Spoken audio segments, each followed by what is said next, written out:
አሰላሙ አሌይኩም ወረህመቱላሂ ወበረካቱ። ሰላም ሰላም ብያለሁ ቤተሰብ፣ እንዴት ናችሁ? ደህና ናችሁ ወይ? እኔ ደህና ነኝ አልሐምዱሊላህ። እናንተ እንዴት ናችሁ? በያላችሁበት አላህ ይጠብቃችሁ። ዛሬ የመጣሁት እንግዲህ በምስሉ ላይ የምታዩት ልጅ ሐሙዲ ራያ ይባላል እና እውነት ያኔ አንዳንዴ እሱን ሚዲያ ላይ ስለምናውቀው ማለት ነው ሚዲያ ላይ ስለምናውቀው በጣም አዝነናል። ትናንት አይተን ዛሬ ብዙ ልጆች ሚዲያ ላይ የምናውቃቸው ብዙ ልጆች በበረሃ ቀርተዋል። ብዙ ልጆች እዚሁ ስደት ላይ የሞቱ ብዙ ልጆች አሉ ማለት ነው። ወላሂ ነው የምላቸው።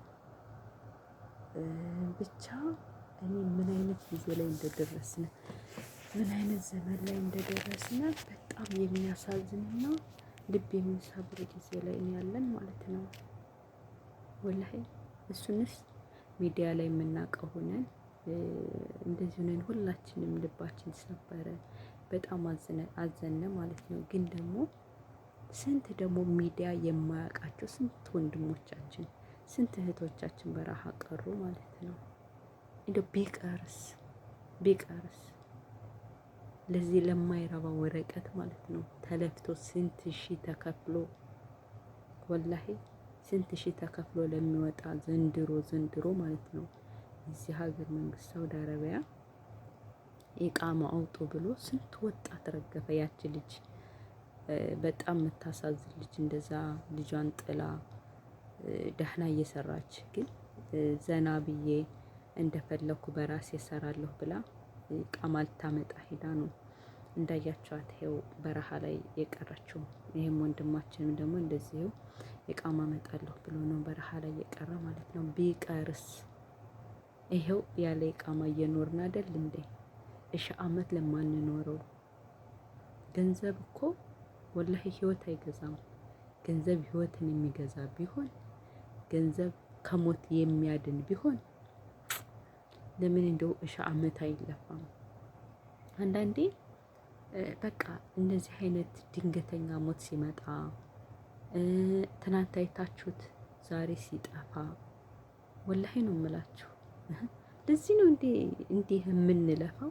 ለዚህ ነው እንዴ ጾማችን አድረን በሰው ቤት በፊታቸው ተገርፈን ወላሂ ነው የምላችሁ የምንኖረው? ለዚህ ነው እንዴ? መቼ ልንኖረው ነው ግን? መቼ ነው በቃ ያኔ ለዚች ዱንያ ህይወታችንን አሳልፈን መስጠት በጣም ከባድ ነው።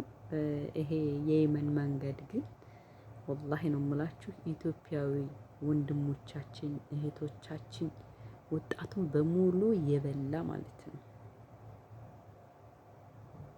አላህ ይራህማቸው፣ አላህ ጀነተል ፊርደውስ ሲወፍቃቸው። ምን ይባላል? እንደው እኔ እንደ እህትነት የምመክረው እንደው በዘንድሮ ኢቃማ ብላችሁ የተነሳችሁ እህት ወንድሞች ይቅርባችሁ። እንደው ሳውዲ አረቢያ ሺህ ዓመት ልንኖር ነው እንዴ? ነፍሳችን ሌሽ በረሃ ላይ ሌሽ ወላሂ በጣም ያሳዝናል። እውነት በጣም ልብ ይሰብራል። ማመን እስኪያቅት ድረስ እኔ ትናንትና ማታ ሳይ እንዴ ማመን አቃተኝ። ግን እንደገና ዛሬ በቃ ሚዲያ ላይ ጀልባው ባህር ላይ ነው የሚሉ እኔ ብቻ ከባድ ነው። ይቅርባችሁ ነው የምልኝ እኔ ይቅርባችሁ። እንደው ኢቃማ ሳትይዙ ያለ ኢቃማ እኮ ይሄው ወደ ስንት አመት ኖርና ወደ 10 ምናምን አመት እየኖርን አይደል እንዴ? ያለ ኢቃማ ይቅር እንደው ይቅር ኢቃማ ወላሂ እንደው ወላሂ እበላለሁ ብሎ መበላት ለዚህ ለማይረባ ወረቀት ስደት ያው ነው። በኢቃማም ኖራችሁ ያለ ኢቃማም ኖራችሁ ወላሂ ምንም ለውጥ የለውም። ምንም እኛ ግን ዛሬ እንሙት ነገ እንሙት አናውቀውም። ግን ወላሂ እንደዚህ እየለፋን ሰርተን ደክመን በማረፊያችን ሰዓት ሞት ይመጣና ንጥቅ አድርጎ ይወስደናል ማለት ነው።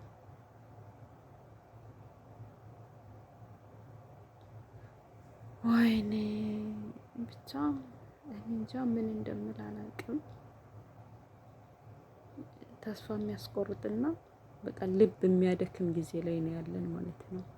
ለማን ነው የምንኖረው? ለምኑ ነው እንደዚህ የምንለፋው? በቃ አንዳንዴ እንደዚህ አይነት ሞት ሲመጣ እንደዚህ አዲስ መርዶ አዲስ ነገር ስትሰሙ ለምኑ ነው የምንኖረው? እንዲህ የምንሆነው ለምኑ ነው? ስንት አመት ልንኖር ነው እላለሁ ማለት ነው። ብቻ ግን አላህ ይራህመው፣ አላህ ጀነተል ፊርደውስ ሲወፍቀው። እንግዲህ ቤተሰብ ዋይ ብሎ አልቅሶ መቅበር በጣም ትልቅ ነገር ነው በአሁኑ ሰዓት ማለት ነው። በአሁኑ ሰዓት ዋይ ብሎ ቤተሰብ ጋር አልቅሶ መቀበር በጣም ትልቅ እድል ነው። ግን እንዲህ በበረሃ እንዲህ በስደት የቀሩ ወንድሞቻችን በጣም ልብ ይሰብራል ማለት ነው ወላሂ።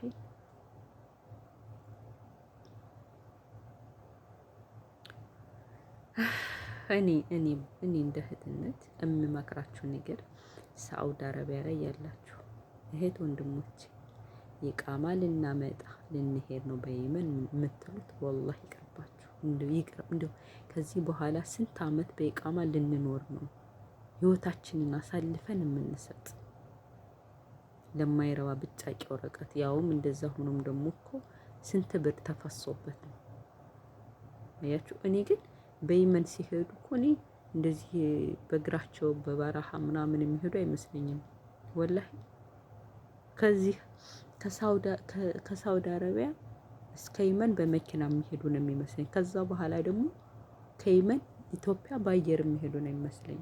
በቃ እኔ እንደዚህ ነው የማስበው እንጂ እንደዚህ ረሃብ ጥም እንደዚህ ተጉዛችሁ ነው ሄዳችሁ ይቃማ የምታመጡ ያን ታህል ብር ፈጅታችሁ።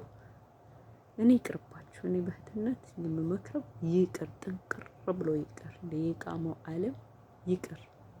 እንደ አላህ እስካለላችሁ ሰርታችሁ የተያዛችሁለት ሄዳችሁት ሀገራችሁ ላይ ስሩ። ካልተቻለ ሌላ ሀገር ሞልቷል ይከደን። ምን ነው በሳውዲ አረቢያ ብቻ ነው እንዴ ህይወታችንን እዚህ ማሳለፍ አለብን እንዴ? ኧረ ወላሂ የዛች ልጅ አሁን ያች ልጅ 2 ወሯ ወላሂ በዛች ልጅ በጣም ስናዝን ደግሞ ወይው ደግሞ እንደዚህ በቃ ወጣቱ እንደዚህ የሆነ የቃማ ልናመጣ ነው እያሉ እየሄዱ ስንትማ ይሄን የምናውቀው ሆኖ ነው ስንት ማናውቃቸው ደግሞ በረሃ ላይ ይቀርባሉ። ሲሄዱም እንደዚህ ሆነው ሲመጡም እንደዚህ ሆነው ነው ወላሂ። እንደው ከየመን ጀምሮ እስከ ጅቡቲ ድረስ ያለ መንገድ መቼም ሀበሻ ነው ያለቀበት ቦታ ነው። ህይወቱን የተሰዋበት ህይወቱን ያለፈበት ቦታ ነው። እህቶቻችን ወንድሞቻችን ውሃ ጠምቷቸው ርቧቸው ተሰቃይተው ስንት አረ በጣም ከባድ ነው ወላሂ። ብቻ ግን አላህ ይራህማቸው። እንደገና ደግሞ ከዚህ በኋላ ደግሞ ያላችሁት ደግሞ እኔ እንደምለው ይቅርባችሁ። ናም ጠይብ አይሁጅ ጠይብ ደግሞ ልታሰራኝ ነው ስትሻለ እና እንደዛ አላችኋለሁ እህቶቼ። ሁላችሁም እንግዲህ በእህትነት መመክረው እባካችሁን ተው አትሂዱ፣ ይቅርባችሁ።